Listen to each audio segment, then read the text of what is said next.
You're right. The capacity to actually wage war is simply not present, but the rhetoric is quite strong, and the Russians are responding to what they're hearing. I mean, what else can they do? But the question is then, why would the Europeans say something that they literally can't back up? They're saying that they can't put 1.5 million men in the field to fight Russia. It's just not feasible.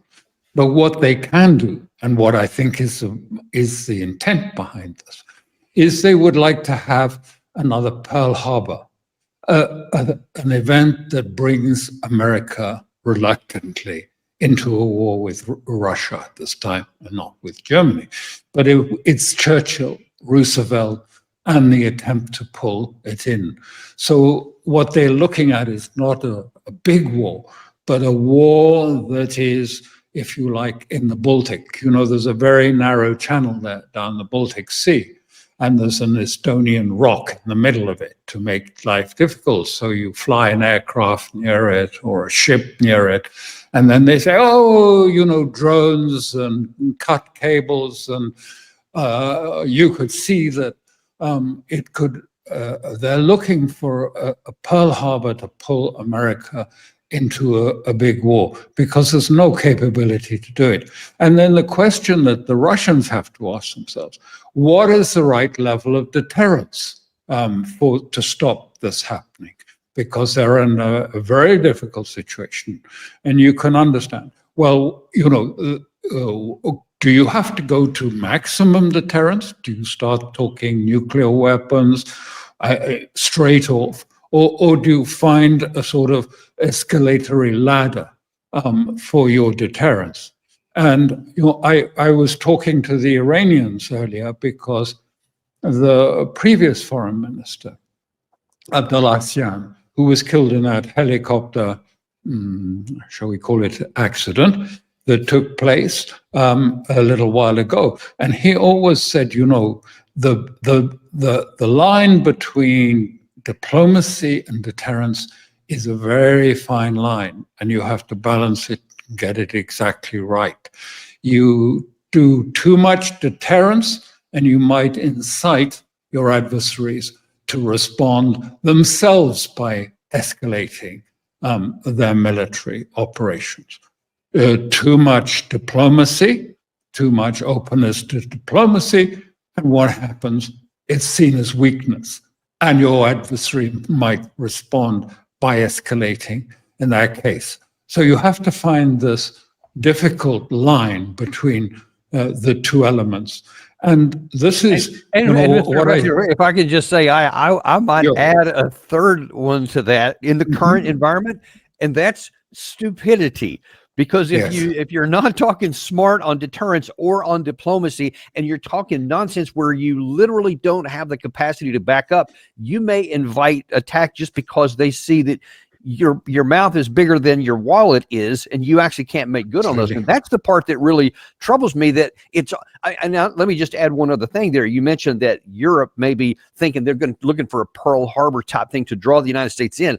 Let me tell you, you just talked about how Britain's not capable, how France is not capable. The United States is also not capable of entering from scratch into a high-intensity warfare of the nature that would be done here. We can't sustain anything here. And we would all together just be sucked down if we actually got into a conventional war.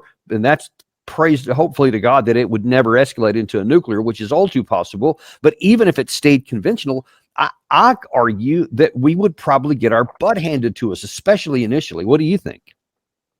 I agree with it, but I think that what is concerning, and the Russians are right to worry about it, is two things. That first of all, as Putin called it, you know, Trump has been seen by them to be capricious. He used the word capricious. But actually, most people are now saying that they think he's somewhat wacky. I mean, that's, I don't know how it translates very well into Russian, but they do see him as becoming really unpredictable. And they see the United States with a number of really deep structural economic problems. They understand that there are bubbles in the economy. They understand that the debt situation is becoming drastic, and the whole tariff structures are under discussion in the Supreme Court. So they look at all these and say, well, with all these problems, does that make Washington more open to a resolution and to a normalization of relations with Russia? Or does it do the opposite? Does it actually end up by doing, there will be a lashing out or a diversion in order to get away from economic problems, and that the targets are Iran or Russia or Venezuela, and that we will see some erratic response of that sort. And again, the question therefore is, do you have a deterrence which goes to the maximum, the nuclear one, or do you have to try and find some sort of level up the escalatory ladder that doesn't provoke or doesn't lead you into the Third World War? And this is, and the point is they have to do the due diligence to work out, what it is why Europe is saying all these demented things. And what does that mean? And I'm saying that, they see that, and they see that Europe seems to be preparing for war, even though, it's not possible. And they don't know about the United States because there is no contacts. There's very few. There are no channels really of anymore. The old, channels, the track 2 channels have largely gone. They have gone, in fact. So they don't have a feel, and they're very. And you can imagine if you don't, you just rely on the newspapers and everything, they don't really have the feel to judge. They see Europe as in a state of complete structural decline, and they see America has these big problems in there. How do you plan? How do you have a sort of deterrence? And I mean, I would say to you, probably as a military person, you find that rather strange. But they say, we've lost deterrence. They would say we've lost deterrence against the West. And I would say that's right. I mean, it is. If I say to someone, oh, look, if you use Tomahawk missiles in Ukraine, there'll be a huge, drastic reply from Putin. And, there's that sort of nod with the head and say, oh, Alastair, we've heard that before. We don't believe that. He'll never use weapons, nuclear weapons or anything like that. So they know, you can see they're right that they've lost deterrence. But I believe, and I would hold that it actually is in the Western interest for Russia to have deterrence. Because if they don't have any deterrence, they are not going to feel stable themselves. I mean, the instability is transferred, if you like, from one to another side, because, they don't want to, but they don't want to feel cornered into having to resort to the sort of maximalist deterrence. And in fact, if I could kind of go down that path, Gary, if you could put that CNN headline back up you had a second ago, this is what's being reported right now. Trump is giving Russia almost everything it wants with this Ukraine peace plan. But as you, I think, alluded to in your Substack article there, and in fact, when we look at some of the points of this 28-point peace plan, there's a lot of things on there that Russia doesn't like at all. And I'll just pick one, this issue that at point number 21, where they have to give up portions of Zaporizhia and Kherson, which from all I've been hearing from folks who had direct access into some of the senior officials in Moscow, is that that's a complete non-starter. They won't even contemplate something like that. Only the June 2024 terms that Putin put up. What do you say to that? Oh, it's just non-negotiable, because even if Putin wanted to negotiate on those terms, he can't. First of all, those 4 oblast provinces have been incorporated into the Russian constitution as a part of Russia. But the more important thing to realize is because, there was a vote and a referendum, and the people of those provinces effectively voted to be Russian. They said they wanted to be Russian. Now, you can't override that. I mean, it will be, it would be impossible for Putin to do it. Constitutionally, it'd have to go back to the Duma or the parliament and to change the constitution. No, he's not capable of doing that. That is a red line, and it will not change. These are his principles.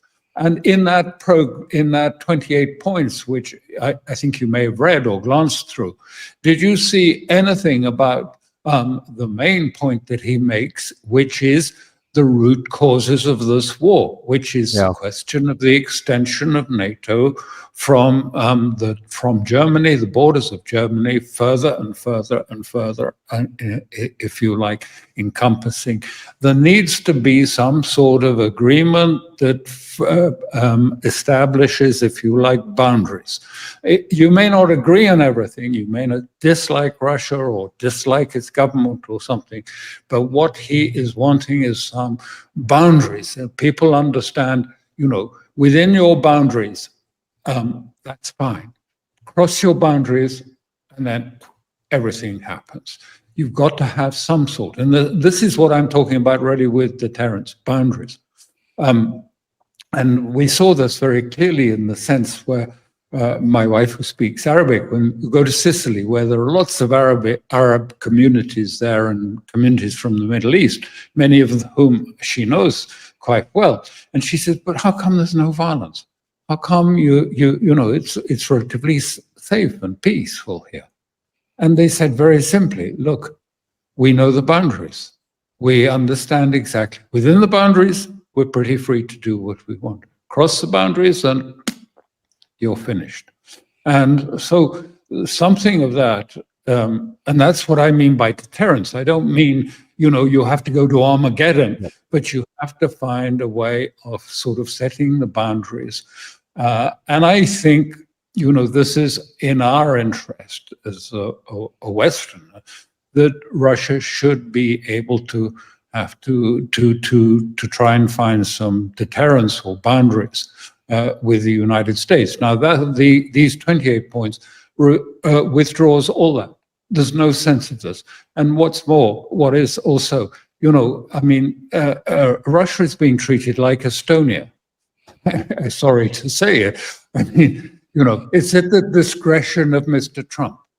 He will decide what happens here. He will decide whether, this is satisfactorily made. He will be, again, he is going to be president of a peace council that will ultimately decide. And that, there won't be any security for Russia. There will be, and there's no guarantee that Ukraine will not join NATO. It's for discussion. It's just for discussion. Let's discuss that, NATO and Russia. In other words, it's blah, blah, blah.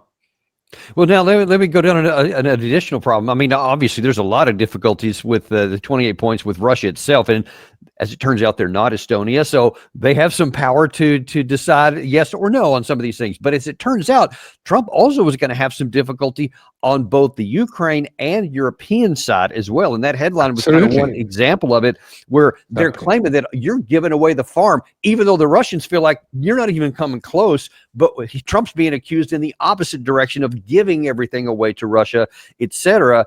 And you saw that we started off the show with Zelensky just, saying it's up to freedom and everything, basically trying to make Trump sound like the villain if he forces this on Ukraine and he's just this, noble character, etc. I mean, that's what he's trying to play, and that works with a lot of people. What do you think? And let's just start off with Europe, and then we'll come back to Ukraine separately. What is Europe going to do in terms of these peace plans to agree on this border and these boundaries as you talk about?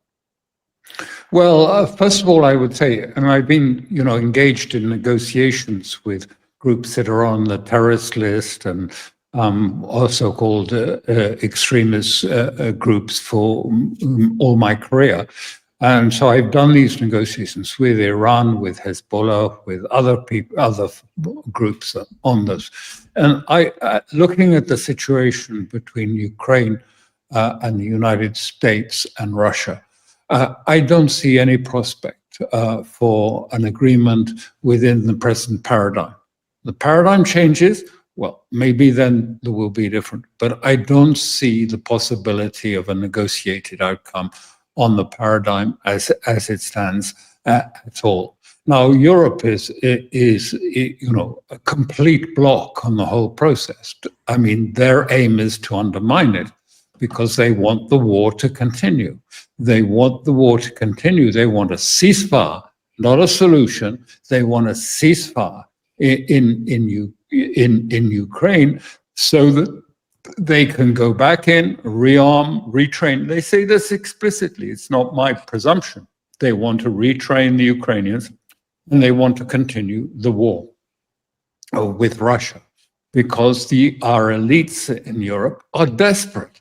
They have nothing else to hold the European Union and the whole NATO together other than flying the flag. Let's rally to the flag of Ukraine, part of Europe. It's not part of Europe. They're Slavs, just as Russia are Slavs. Genetically, they have no connection with Europe any more than Russia is a European state. So, but let's, support our European family against those dangerous Slavs in the East. And this is the only thing, because otherwise everything will fracture. I was in the European Union working for the security and foreign policy chief for several years, Javier Solana, who was a former Secretary General of NATO, and I was part of his staff and lent by the government to him for that purpose. And I remember him saying to me, the Americans are really pressing us to take on the new Europeans, as the Americans called it. This is Poland, the Baltic states, all of those former Soviet elements. And he said, it's going to be a disaster. It's going to break Europe ultimately if we do it. And you know why they did it? Because, old Europe, France and Germany, voted against going to war in Iraq, the second Iraqi war. You remember the French said, no, we disagree. So America started empowering, if you like, new Europe to become the tail that wags the European dog, which it is. I mean, the Baltic states have almost all the top jobs in Europe, despite being, pinpoints on the map. And there are great fractures between the Mediterranean states and the austerity states, all these things. And as it's turning out, that tail is still trying to wag the dog, even as we speak here. I want to show you this comment by Kaja Kallas, basically the foreign diplomat for the European Union. She was asked by a reporter, is Trump the only one that can bring peace, and will you follow what he says? What's your reaction?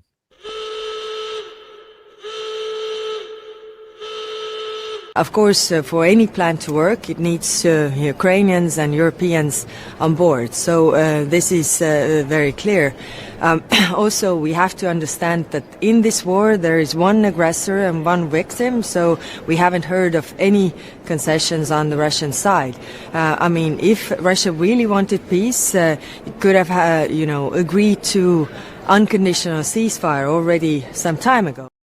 And actually, at the head of that soundbite there, the reporter said, will you follow Trump's plan? And she straight up says no, and then goes on to explain whatever. So that's if Zelensky in that opening dialogue we talked about there is now admitting to everyone that Trump is trying to pressure him into an outcome and he didn't want to do it, and now here's Kaja Kallas for the European Union saying, yeah, his plan's not going to work. So who's it going to work for? Everybody in Europe, all the Europeans, the coalition of the willing, as they call it, are coaching Zelensky and training him to say no. That's it. They are trying to block any resolution of this. It's very clear. And as I say, the aim ultimately is not to go themselves and fight a war with Russia. But to bring America into the conflict in some way. So they want, if you like, a process in which Russia is trapped into a ceasefire. And I'm sorry, Mr. Ambassador, let me ask you a can, question on that. I want to go, that's just a couple of times you said that, and that leads to a disturbing question, which I would like to openly address. If the Europeans are trying to draw the United States into a Pearl Harbor type situation so that they can have a controlled war, what is the purpose of that? What are they trying to, what's the outcome? What would they hope to achieve? And as important, equally important, maybe more so, what about the morality of literally trying to start a war just to achieve some policy outcome? That doesn't seem to be what Europe used to stand for. It's completely devoid of morality in Europe now. This is just cynical power plays that are taking place, I'm sorry to say. I mean, don't believe all that talk about European values. They have been overridden and sort of blanked out during this period. And so what are they looking for? Well, Europe needs, as Europe had in the past, it needs resources. It needs cheap energy. And now it is bereft of all of that. It's bereft of gas, natural pipe gas. It's bereft of now even refined products under sanction. Our energy costs, if you take a country like Britain, are the highest in the world. The electricity costs are the highest in the world. Energy costs in Europe are the highest, almost bar any. It's about 6 times what you do have in Europe. What is your manufacturing base? What is your business model? They're at odds with the United States. They're at odds with China. There's no business model. And indeed, they suffer from a fractured economy, a completely bifurcated economy. We have 10% in Europe who live the life of Riley, who are what I call in the cornucopia sector of the economy, and the rest are slowly sinking. I'm talking to you from Europe, where there has been no increase in real wages since joining the euro, which was in 93, I think. 92, 93, it joined it. A slow decline in real wages for that long. That's a long, long time. And that's the same. And people are getting desperate. They're getting to the edge. And the elites know that. They don't know what to do. They're desperate. They're desperate to try and keep their position, and they're desperate about their economic situation. And dare I say it, because I think you're probably one very qualified to answer this question. Dare I say that there might be a better path to solving every one of those economic and other problems to national security that you just mentioned by having a negotiated, just normal relations with Russia to facilitate that. There is another path to accomplish those objectives, is there not? Of course, but you're not allowed to say that. Look what happens when AfD, Alternative für Deutschland in Germany, which is now the most popular mainstream party in Germany. And they have said we need to have a relationship with, and they have many more of the young people were voting for AfD than the traditional established parties. And they say we want to have a relationship with Russia, and we need to have an understanding for energy sources. Germany produces high-end, or used to produce high-end engineering products on the basis of cheap Russian gas. And you take that away, and the rest of the economy is in complete decline. It is breaking up, and unemployment is rising just across Europe as a consequence. So what happens?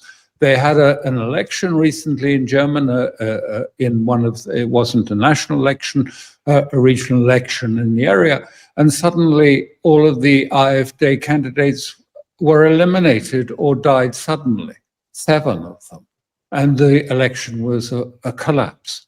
And look at it, anywhere you try and start a party that advocates against a membership of NATO or joining or having relations with Russia, and the party leaders, suddenly they will find some sort of economic scandal or some sexual pedikilu that will enable them to be banned. They're still talking about banning AfD, the most popular party. This is called the cordon sanitaire in Europe.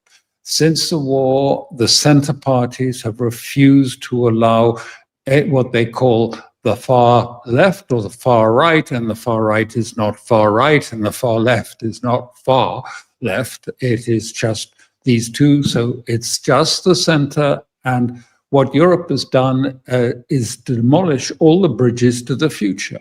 And so, and I'm wondering, is there a similar situation in UK? Because as I understand it, yes, Labour and Tories, who have always dominated, now that they're moving to the sideline. Can you tell us a little bit about what that's about? Yes, the people became extremely angry with the last Conservative government, viciously angry with it, and wanted to give it a slap. So in the polls, they gave it a very hard slap. But with by virtue of the structures of Parliament, on a tiny minority, then the Labour came into power. And now the popular sentiment hates Labour and the Starmer. We had a huge protest in England not so long ago, about a month ago, supposedly led by Tommy Robinson. But the language, I mean, it was about 1 million plus.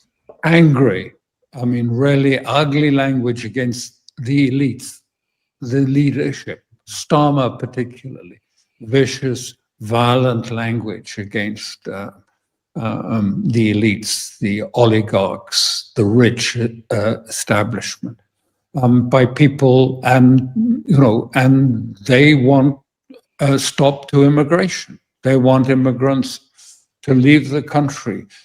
Because immigrants are seen in the UK, whether that is absolutely correct or not, but they are believed by many of the population to be responsible for violent crime in Britain. And there was a scandal of the grooming gangs a little earlier when Starmer was head of the prosecution service. Of young, white, working-class girls who were taken, kidnapped essentially, and taken to be groomed for, pedophilia in the country. So it can be quite ugly, and the mood is quite bitter. I'm sure you understand it in a different way from your experience in the United States. But this is general in the West, and there's no answer. That's the problem. Whether it's Conservative or Labour, they're both uniparty. They don't have a sort of a difference. And the only people who will win an election, or can win an election in the future, will be those that can produce a credible plan to create the bread and butter needs of ordinary people. Jobs, living wage, medical care. These things are the essential that have disappeared or are in the process of disappearing in Europe. And they've got to get them, got to provide a credible answer. But you can't do that in Europe or in America because we've had financialization for so many decades, and certainly from 2008, where everything has become, about assets rising. So you have, the market goes up exponentially with the assets, and job openings is declining sharply. And you can't change that because you'd have to change the whole financial system, the banking system, because where does credit go? Does credit go to small businesses? Does credit go to ordinary individuals, or is it all funneled to the big hedge funds and the banks who want to lend against financial assets? That's the problem, and there's no easy answer. So the many Europeans are deeply alienated against both sides of the establishment. And is that part of what's going on in Britain with Nigel Farage, I believe, and his move there to try to provide a sample like that? Am I understanding correctly? Exactly, yes. He's presenting himself as an outsider who can come in and change the system. But, Liz Truss, I don't know if you recall, she was elected a prime minister and she was ousted within about 3 days. Right. And she wrote a book, and she's done videos, and they're on the net, and you can see. And she said, I couldn't believe it. I'd just been elected prime minister. And I thought that meant I could, organize policies, that I could have a say in policy, that I could make decisions about the economy. And I came in and I found that was not possible. I had no decisions were left to me about the economy, because it was all the technocracy, the professional technocracy who had a certain mindset, and they controlled the system, they controlled the examination, the mechanical processes of government done. They would just block anything that I wanted to do. And they say, no, I'm sorry, madam, you can't do that. I'm afraid it's not going to pass law. There'll be problems in the implementation. And she said, I couldn't believe it. I could do nothing. I was prime minister, just elected, and I was completely blocked from making any economic changes, from making changes about social matters, welfare, immigration, blocked. Can we assume, therefore, that your current prime minister is a creature of the system and is more than happy to do whatever that bureaucracy desires? He's parachuted in to do what the establishment wanted. Yes, I mean, that's the system in Europe. Well, then let me ask you in the last few minutes that we have here before we let you go, where is this going to go now? If you have Russia saying no to these 28 points, Europe saying no, Ukraine saying no, what does that tell you about where this war is going? I think it's going to escalation. I think that's where, I think ultimately the West will not be able to accept with equanimity the defeat of NATO by Russia on the battlefield. And that it'll find that, you'll find people who will say, I just cannot imagine living in a world where Europe or America is not directing the world, that Russia is blocking us. I cannot imagine it. It cannot happen. We will not allow it to happen. And so they go on saying these crazy things about, 1.5 million Russians dead, and their army is falling apart and things. They don't believe it themselves, but they cannot imagine a world in which the West does not give the orders.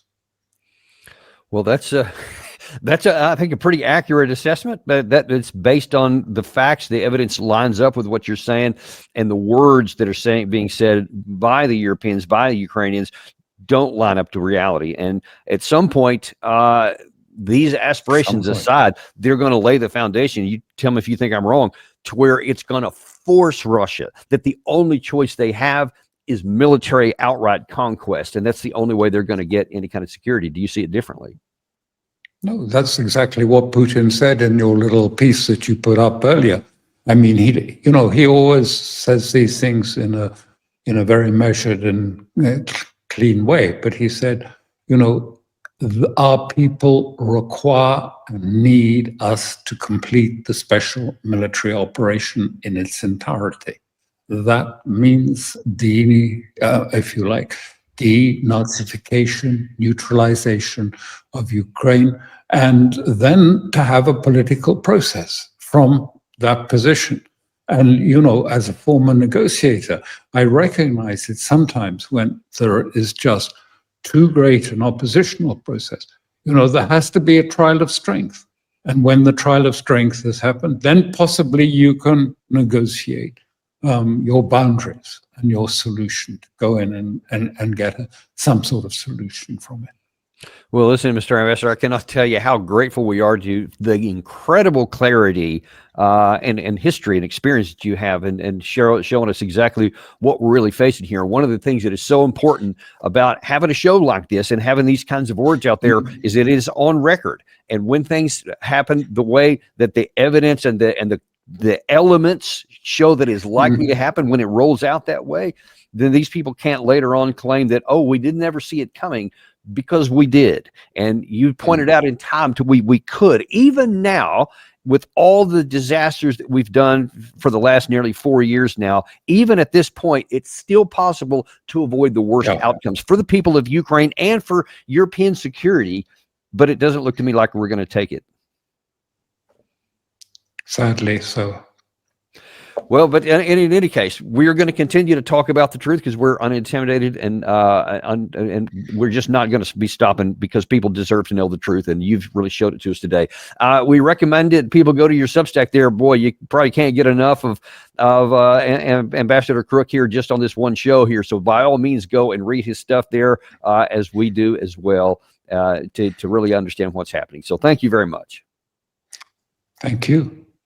And we appreciate you guys. And by the way, Larry Johnson has just returned recently from Moscow, where he's talked to a lot of these decision makers personally, and he's got some really interesting things to share with us here at 1 o'clock Eastern time. So it's a little over an hour from now. Do not miss that show. I promise you, you will not be disappointed. Thank you very much, folks, and we'll see you there on the Daniel Davis Deep Dive.